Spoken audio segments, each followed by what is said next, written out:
Hello students and welcome to the lecture 2 of BSc first year SEM 2 paper 2, that is structure programming with C. In previous lecture I have started unit 2. In that lecture we have seen definition of array, initialization of array, writing and reading two-dimensional array, types of array, ragged array, two-dimensional array in previous lecture. In this video lecture I am going to explain another topic of unit 1. Then let's see the content of this video lecture. So the contents of this video lecture is unit 1 array. We are continuing the topic array, and today's topics are writing and accepting the elements into array, second reading an element from an array, and third is bounds checking. So these are very small topics but very important.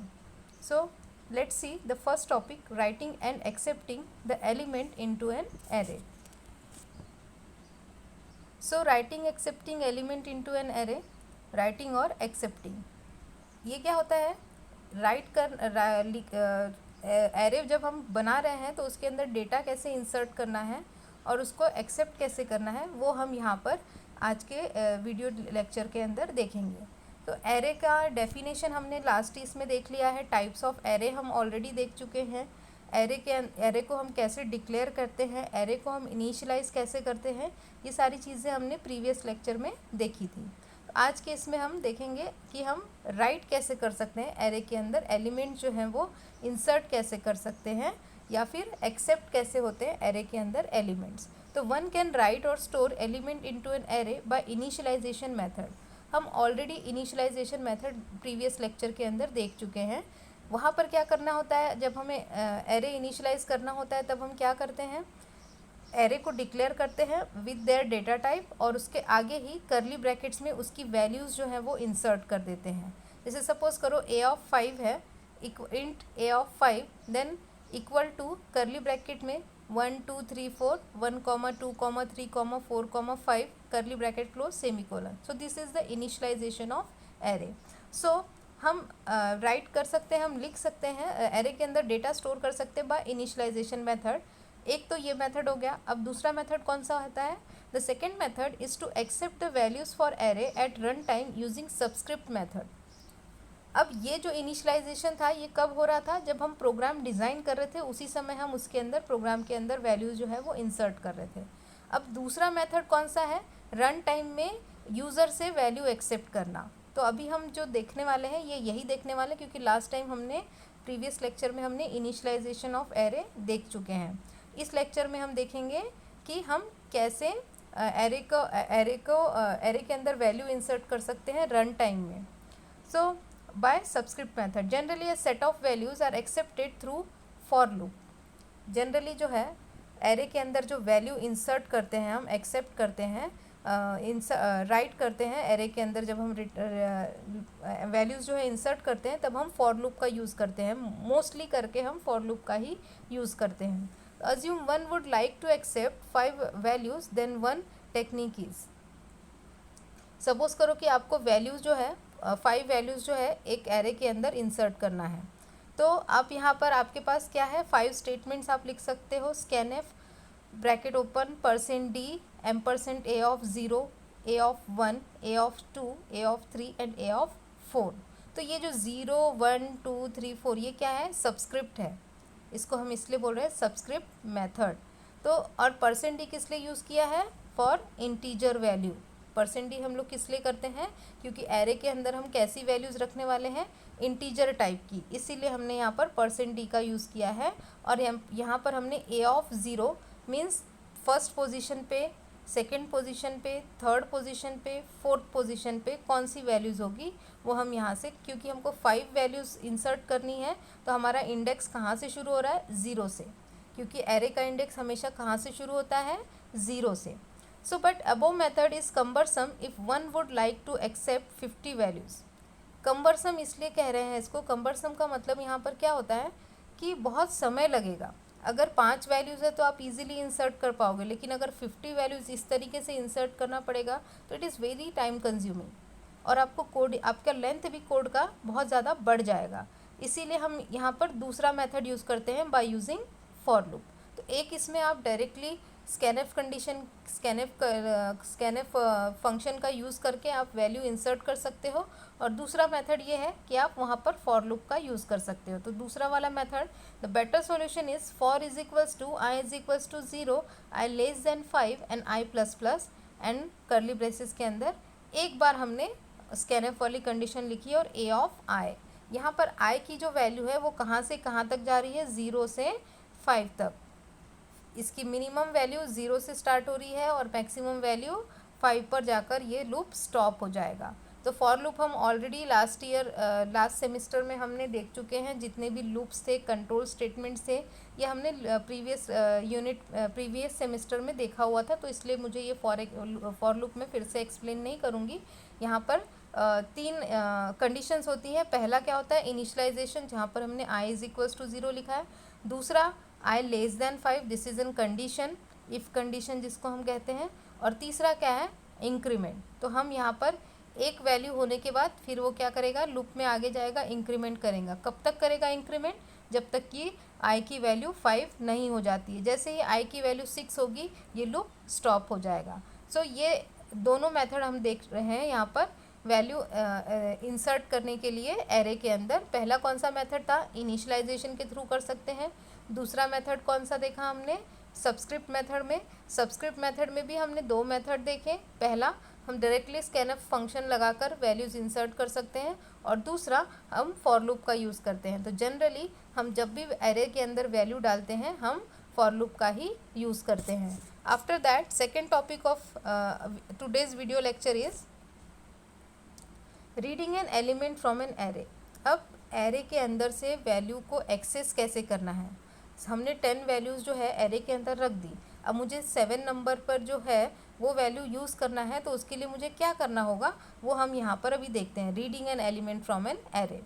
तो once the value is return or stored in array, it can be processed sequentially or non-sequentially for various operation depending upon need by reading or accessing the elements from an array. So once the value return, एक बार अगर आपने value जो है वो store करके रख दी array के अंदर, या रन टाइम में या फिर इनिशियलाइजेशन मेथड के थ्रू, तब उसके बाद it can be process sequentially. आप उसको सिक्वेंशली प्रोसेस कर सकते हो, मतलब ऑर्डर में, सॉर्टेड ऑर्डर में, या असेंडिंग ऑर्डर में, या फिर डिसेंडिंग ऑर्डर में, दोनों ही टाइप से आप उसको कर सकते हो। तो सिक्वेंशली और non sequentially for various operation depending on, जैसे मैंने अभी बोला कि मुझे 7 नंबर पे जो वैल्यू है वो चाहिए, तो अब वो नॉन सिक्वेंशली हो गया। 1 बाय 1 अगर मैं पहले 0 की वैल्यू, फिर 1 की वैल्यू, इंडेक्स 0 पे जो वैल्यू है वो, फिर 2, फिर 3, ऐसे करके देखना चाहूँगी तो वो सिक्वेंशली हो जाएगा। लेकिन मैं बोलूँगी नहीं मुझे 3 की देखनी है, मुझे 5 की देखना है, तो वो हो गया non sequential. For various operation depending upon need by reading or accessing the element from an array. ये डिपेंड करता है कि वो सिक्वेंशली होगा या फिर नॉन सिक्वेंशली होगा। तो इसका सिंटेक्स क्या है, एरे नेम इंडेक्स पोजीशन और इंडेक्स पोजीशन एरे नेम। देखो अब यहाँ पर सिंटेक्स भी दो टाइप से हम लिख सकते हैं। पहले एरे का नाम लिखना होगा और बाद में उसकी इंडेक्स पोजीशन। एरे का नाम जैसे ए हो गया, इंडेक्स पोजीशन मीन्स 0, 1, 2, 3, 4 जो भी आपको वहाँ पे पोजीशन लगेगी वो। और इंडेक्स, पहले आपको इंडेक्स पोजीशन लिखना होगा, जैसे कि 0 ऑफ ए। अब ए क्या हो गया, एरे का नाम हो गया। तो यहाँ पर हम एग्जाम्पल देखते हैं। To read the 5th position value from an array and storing them into the variable. आपको वहाँ से क्या करना है, एरे में से 5th पोजीशन पे जो वैल्यू है वो लेकर आना है और उसको एक वेरिएबल के अंदर स्टोर करना है। तो यहाँ पे हमने वही लिखा है, A is equals to A of 4। अब ए जो है यहाँ पर ये है एरे का नेम, और 4 जो है ये क्या है, उसकी पोजीशन, इंडेक्सिंग पोजीशन है उसकी 4। तो ये आपको कौन सी वैल्यू, ये कौन से पोजीशन की वैल्यू दिखा देगा, एरे में 5th पोजीशन की वैल्यू आपको ए ऑफ 4 के अंदर दिखाई देगी। Second example is to read 2nd and 3rd and 8th position value and sum them. यहाँ पर आपको प्रॉब्लम दिया हुआ है कि आप 2nd नंबर की वैल्यू को एक्सेस कीजिए, 3rd नंबर की और 8th पोजीशन की जो वैल्यू है उसको एक्सेप्ट कीजिए और उसका सम कीजिए। तो हम इसको दो तरीके से लिख सकते हैं।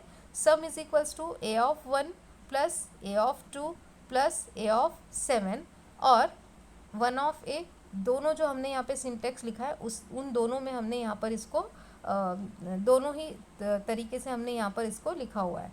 पहले वाले में हमने एरे का नेम बाहर लिखा हुआ है ब्रैकेट के, और सब पोजीशन जो है वो अंदर लिखी है। दूसरे वाले में हमने पोजीशन जो है वो बाहर लिखी है, और सब एरे का नाम जो है वो हमने ब्रैकेट के अंदर लिखा है। थर्ड जो है, to read all the elements of array से 10 एंड प्रिंट देम। अब मुझे सीक्वेंशली पूरे के पूरे जो है वो ऑर्डर रीड करना है, तो उसके लिए मैं यहाँ पर फॉर लूप का यूज़ करूँगी। For I is equals to 0, I less than 10 plus plus I and print %d a of I, और print %d i of a। हम दोनों तरीके से उसको लिख सकते हैं। तो ये हमारा तरीका हो गया रीड करने का एलिमेंट के एरे के अंदर से एलिमेंट्स को। इसके बाद हम देखते हैं एक एग्जांपल जिसमें हम एक्सेप्ट भी कर रहे हैं और उसको प्रिंट भी कर रहे हैं। So program to take 5 values from the user and store them in an array. User से 5 वैल्यू एक्सेप्ट करना है और उसको वहाँ पर एरे में स्टोर भी करना है। और सेकंड क्या करना है, print the elements stored in the array, और उसी एलिमेंट्स को फिर से हमें उसको प्रिंट भी करना है। तो हमने यहाँ पर एक प्रोग्राम लिया है छोटा सा, #include stdio.h। सी लैंग्वेज के प्रोग्राम हमने लास्ट प्रीवियस सेमेस्टर में हमने देखे थे। बहुत सारे प्रोग्राम्स मैंने आपको वीडियो ट्यूटोरियल्स में, वीडियो लेक्चर्स में बताए थे। तो उसमें से ही #include stdio.h। So this is an header file. stdio का मतलब क्या होता है, standard input output. Int main, int values 5, कितने वैल्यूज़ इंसर्ट करना है यहाँ पर 5। तो हमारा जो एरे का नाम है वो है वैल्यूज़, और उसके अंदर कितनी वैल्यू इंसर्ट करना है 5। Print F enter 5 integers. अब देखो यहाँ पर हम वैल्यूज़ इंसर्ट कर रहे हैं, taking input and storing it into an array. तो अब इनपुट लेना है, तो उसके लिए हम यहाँ पर फॉर लूप का यूज़ कर रहे हैं। Int I is equals to 0, I less than 5 plus plus i. Scanf में देखो यहाँ पर एम्परसेंट वैल्यूज़ ऑफ आई, एक एक वैल्यू यूज़र से वो एक्सेप्ट करेगा।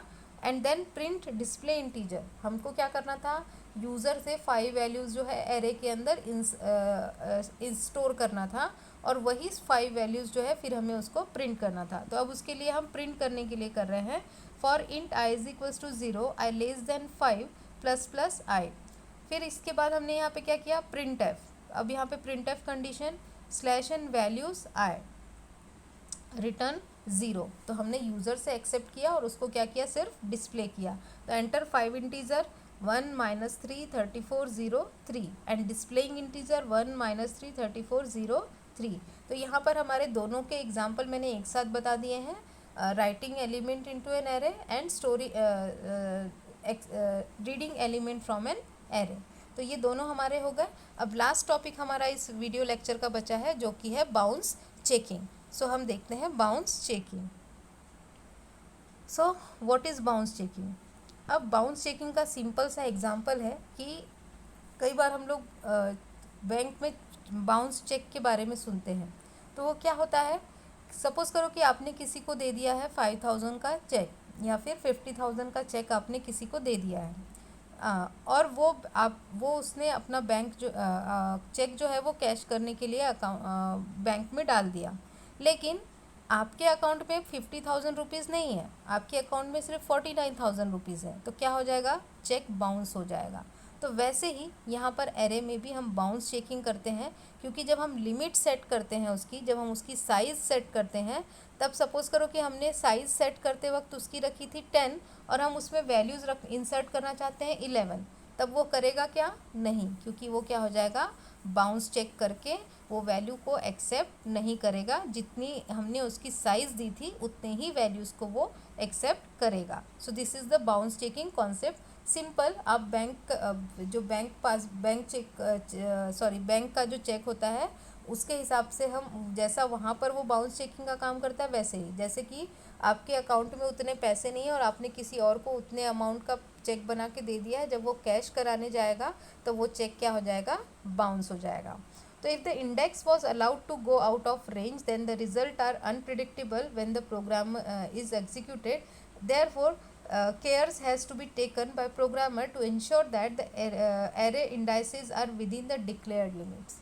तो ये बाउंस चेकिंग क्या होता है, ये हमें खुद को करनी पड़ती है, क्योंकि हम एरे जब डिक्लेयर करते हैं तब हम साइज़ हम खुद ही डिक्लेयर, यूज़र ही करता है, प्रोग्रामर ही डिक्लेयर करता है। तो जब वैल्यूज़ हम उसके अंदर इंसर्ट कर रहे हैं तो ये भी हमारा ही देखने का काम है कि हम कितनी वैल्यूज़ उसके अंदर स्टोर कर रहे हैं। उसके जितनी हमने उसकी साइज़ रखी थी उससे ज़्यादा करेंगे तो वो एक्सेप्ट ही नहीं करेगा और प्रोग्राम क्या होगा, बीच में ही इंटरप्ट हो जाएगा। इसीलिए ये हमारा ही काम है कि हम ध्यान रखें इस चीज़ को कि हमने उसकी लिमिट कितनी सेट की थी।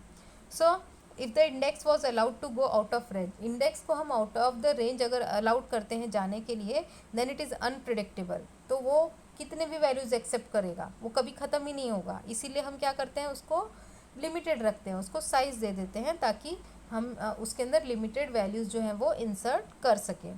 तो programmer ensure that the array indices are within the declared, programmer को ही ध्यान रखना है ये कि उसने जो लिमिट साइज़ दी है उतने ही वैल्यूज़ आप उसके अंदर इंसर्ट कर रहे हो। तो यहाँ पर एक छोटा सा प्रोग्राम देखते हैं बाउंस चेकिंग के लिए। Hash include stdio.h void main int roll 10। अब यहाँ पर हमने हेडर फाइल इंसर्ट की है, फिर void main लिया है, उसके बाद हम लोग क्या कर रहे हैं, एक वेरिएबल हमने लिया है एरे का, दैट इज़ int roll 10। मतलब हम यहाँ पर रोल नंबर ले रहे हैं, कितने साइज़ उसकी हमने डिक्लेयर की है 10, only 10 values can assign. Then उसके बाद हमने एक वेरिएबल और लिया int i is equals to इसके बाद हम वैल्यूज़ एक्सेप्ट कर रहे हैं for i is equals to 0, i less than equals to 21 and plus i। लेकिन हमारे एरे की साइज़ कितनी है, ओनली 10, और हम उसमें कितने वैल्यूज़ इंसर्ट करने की कोशिश कर रहे हैं, 21, trying to access 22 values, that is totally wrong और ये एग्जीक्यूट नहीं होगा। इसीलिए बाउंस चेकिंग का ध्यान किसको रखना है, प्रोग्रामर को ही ध्यान रखना है कि मेरे पास इतना ही स्पेस है, इतने ही साइज़ मैंने दी हुई है, तो मैं इतने ही वैल्यूज़ जो है वो उसमें एक्सेप्ट कर सकती हूँ। तो ये हो गया बाउंस चेकिंग। तो आज के वीडियो लेक्चर के अंदर हमने 3 टॉपिक देखे यूनिट 1 के, एरे के, writing and reading data from an array and bounce checking. Right कैसे करना है एलिमेंट एरे के अंदर और रीड कैसे करना है डेटा एलिमेंट के अंदर। एक प्रोग्राम हमने देखा जिसमें राइटिंग एंड रीडिंग एलिमेंट दोनों के ही आ गए थे, एंड एक प्रोग्राम हमने और देखा जो कि हमने बाउंस चेकिंग के लिए देखा। अब नेक्स्ट जो लेक्चर होगा, वीडियो लेक्चर होगा, उसमें हम देखेंगे searching, sorting and merging of 2 arrays. तो फिर इसमें हमारा हाफ ऑफ द यूनिट जो है वो ख़त्म हो जाएगा। फिर उसके बाद एक नेक्स्ट लेक्चर होगा, उसमें जो है हम ऑपरेशन ऑन मैट्रिक्स देखेंगे, that is addition, multiplication and transpose of matrix.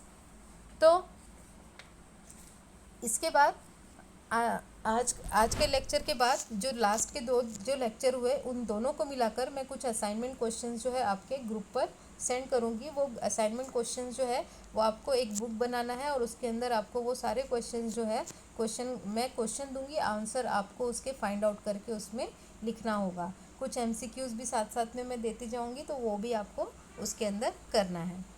So thank you.